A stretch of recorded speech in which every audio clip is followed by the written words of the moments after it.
the debate about the Hogs being better with Boogie needs to stop. It needs to stop because they're not better without Boogie Fland. They're not. You don't lose a player of that caliber and get better. Now, you might play better, but I can't think of a single team that has ever lost the best player on the team and actually gotten better. And the discussion about this, which we have spurred, by the way, so yes, I'm kind of throwing us under the bus here. It's not lost. It's not lost on me. Okay. Hey, I'm still directly under that bus. Okay. It's like it's not lost on me that we brought this conversation up. So I'm throwing us under the bus as much as I am anyone else. I'm currently checking for oil under that bus. But it's. I'm sorry, but I cannot buy into this narrative. If Boogie Fland was what we don't know is if Boogie Fland was on this team, would they be improved to the point that they are now, or would they still be the same team that we were watching against Missouri? And remember, in Missouri, he was hurt. He was also hurt in the LSU game. Was it Florida? Florida's when he got hurt. So really, you only really have 2 SEC games worth of data to kind of go off of, and they almost beat Ole Miss. Tennessee, everybody laid an egg, and it wasn't because of Boogie Fland. They just played god-awful versus Tennessee. But don't forget, who's the person who shot the team out the game against Ole Miss? That's true, but he's a freshman. And what I'd say about that is, okay, that's one game. Is it insane to think that by now that wouldn't be something that would be corrected? To me, the way I thought, and this is my firm thought process that I will be going with the rest of the year, because I don't think Boogie Fland's playing for the rest of the year. I know some people think, maybe. I don't think that's happening. To me, this team is... He was in uniform the other night. Did you notice that? Yeah, that's true. With still his hand in a whole cast. I just thought it was funny that he was in uniform. It's like, hey, he's still with the team. Yeah. Yeah, but dude, dust off one of them suits, man. Again, you're preparing for the NBA. Got to be in those street clothes, man. You got to be showing off the drip. You can't be. You can't be, hanging out in a jersey looking like he just came out of the dorm. Here's the thing. He may have NIL money. He does not have NBA money. There's very much a difference between all of that. Tell me he doesn't have more than one. And in the NBA, they don't even wear suits anymore. They wear street clothes. I guarantee you he's got some good-looking street clothes. Yes. I guarantee you. But he's not sponsored by, like, Cartier or anything. He doesn't have Balenciaga ready. He does not. To me, this team is more talented with Boogie on the court. It is not a better team with Boogie on the court. Okay, I'll admit, I don't like that phrasing. I would say there are more, if you said more cohesive unit, and if you want to say the offense flows better with DJ Wagner running it, I'll go with that because I actually agree with that. But I also kind of feel that if you have Boogie Fland in the mix and DJ Wagner can run the offense, it wouldn't be hard for John Calipari to tell Boogie Fland, you're not going to run the offense anymore. We're going to put the ball in DJ's hands. We're going to let him run the offense, and we're going to let you be a ball handler as well. But you're going to be more of a two guard than you are the point. We're not going to rely on you to get everyone where they need to be. Yeah, this isn't about DJ Wagner. This is about Nelly Davis. Because Nelly, throughout, I will go from the start of the season to now, it's completely different with DJ Wagner at point compared to Boogie. When Boogie's at point, it takes a long time. And I mean it takes the majority of the game by the time we get somewhere near the second half, but before Nelly Davis actually feels like he's ready to play, before he's actually gotten the shots to warm up, because Boogie trying to operate the offense, Nelly Davis does not get involved that much to start out the game, which is something that cannot happen for Nelly Davis. And if you want this team to be in the best situation to perform, Nelly Davis has to get involved. As soon as the whistle goes, it needs to be Nelly's involved in the offense some way, somehow. It works better because DJ Wagner pretty much is on the same wavelength as Coach Cal, so they know how to get Nelly going off the rip.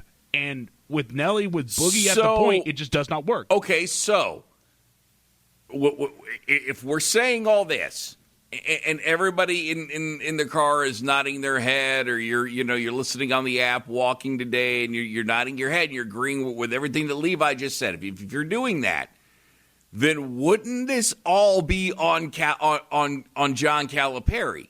Yeah, it goes for him not doing something about this sooner. And I know that Boogie is your star guy, and you recruited him, and you're trying to get him prepared for the NBA because you care a lot about that, and you should care about getting your kids to the NBA.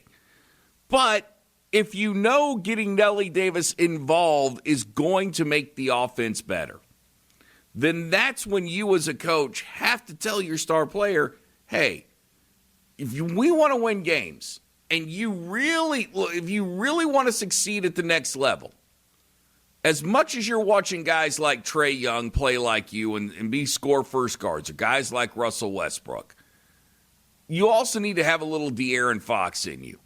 You also need to have a little Chris Paul in you. You need to be getting other guys involved, because ultimately what your general managers and your coaches care about are W's. And sometimes how you get to the W's, they don't really care as long as you're getting the W. The fans don't care. So get him involved. Because in that league, if you're not doing what you need to help the team win, they're not going to hesitate to bench you or trade you or make sure that you're not a part of that organization. That's on Cal. The fact that Nelly Davis was involved earlier isn't so much on Boogie as it is Cal. We're throwing a whole lot of it at Boogie Fland's feet, but where are you as the coach directing this? You're responsible for the program. You should have done it. Yeah, but also Coach Calipari can't physically manifest and possess Boogie Fland to not go 4 of 13 against Florida, and then as I'm trying to pull up Ole Miss stats while ESPN wants to be complicated. We'll bench him. I mean, seriously, bench him. That's going to work. And again, we've went to things of how doing that may break a person.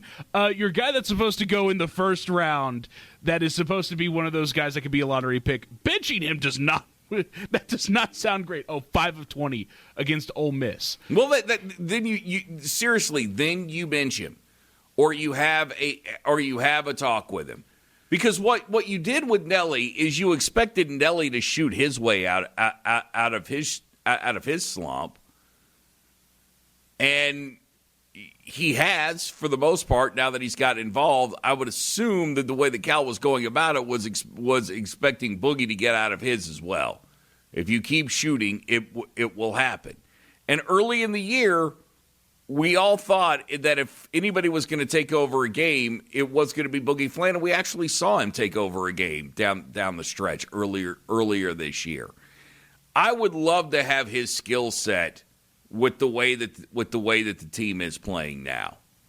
Like, I don't see so he is too talented for us to want him to sit out the rest of the season, which he's going to. I mean, you're absolutely right. He's not coming back. And I thought as soon as that wrist was hurt, I didn't know if he would even stay. I didn't even know if he'd stay with the team with his wrist being hurt. But, yeah, no, I don't expect him to come back, and I do expect him to go into the draft next year. Yeah, I'm very much expecting him to go into the draft. But, I mean, even with his wrist hurt, 6 of 17 against LSU. That's not bad. And then Missouri. It's not great. It's not great.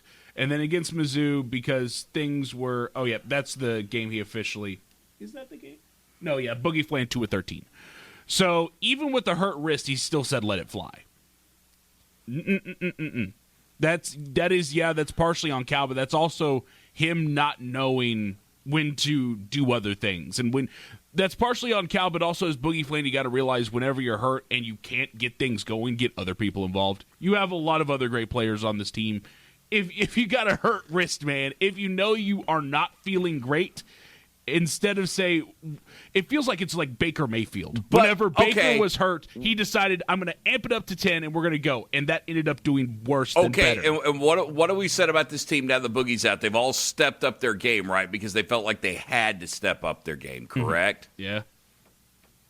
Well, it's not hard to step up on when a guy is injured and gives you 4 points. But if you would have stepped your game up earlier, maybe he wouldn't have felt like he would have had to carry the team. To me, it's... I think shoving all this at the feet of Boogie Fland is, one, very unfair to him. I'm not trying to shove this on Boogie. To me, this is on Cal. And two, we're not looking at the totality of the team because, hey, you guys got a part in this too. You guys have Nelly Davis. You got a part in this too. You weren't scoring earlier, so we can't act like the whole team wasn't involved when they were struggling. What we can't act like is Cal did a bad job constructing this roster. That's what I think this is. I think Cal constructed this roster not that great until things, unfortunately, whether it's injury or a guy in Jonas Adu not playing up to his talent, made the roster what it is. To me, this team was constructed, it was in a fast manner because Cal was trying to get here, but you had 3 guards, and to me, again, I bring this back to like mid-2010s Phoenix Suns whenever they stepped a whole bunch of guards on the roster and said, try to figure it out, and they figured it out by trading one of the guys. Whenever you have 3 ball dominant guards that need to figure out how to get involved in the offense to really work their games out, I feel like that's a recipe for not working. I just don't feel like that ever works, and that, again, left spots open for still Knox and Adu trying to figure out how to work their way in there. The big man spot completely not working out. To me, it was just a whole bunch of a mess that needed declogging, and you wish it wasn't due to injury. You wish it was just like the hierarchy working its way out. I'd argue that they're a better team because Jonas Adu isn't playing. I mean, that very much does help, but to me, 3 ball dominant guards don't work out. To me, whenever I've seen those instances, does not work out. Never does. So then you have one, unfortunately, go out to injury. You then have DJ Wagner that does not mind being a guy that can distribute a little bit more. You let John L. Davis go into his scoring machine role. Knox falls into place. Adu falls into place. Adu Thero, not Adu. Adu Thero falls into place. Big Z steps up. Your team then becomes a team because, again, I wish it was because of hierarchy, not because of injury, but because you declogged the whole thing. This is not on Boogie Fland. Boogie Fland did not help, but it's not on Boogie. This is on Cal and his roster construction. Well, the other thing I would say about that is, in doing your due diligence as a staff, one, it was a hastily put together roster. So I can kind of give you a little bit of leeway on that. It was a little bit of it, but in doing your due diligence, I would imagine that when you talk to these kids, they all said that they could fit within the team concept. You're going to say whatever you can to get a scholarship somewhere. So, but then you got to, hey, you told me you'd be willing to do this. Now you're not doing this. You're listening to 92.1 The Ticket and the 92.1 The Ticket app. Coming up next, we'll tell you how many people tuned in for Cal's return to Kentucky. Cal's return to Kentucky. Cal's return.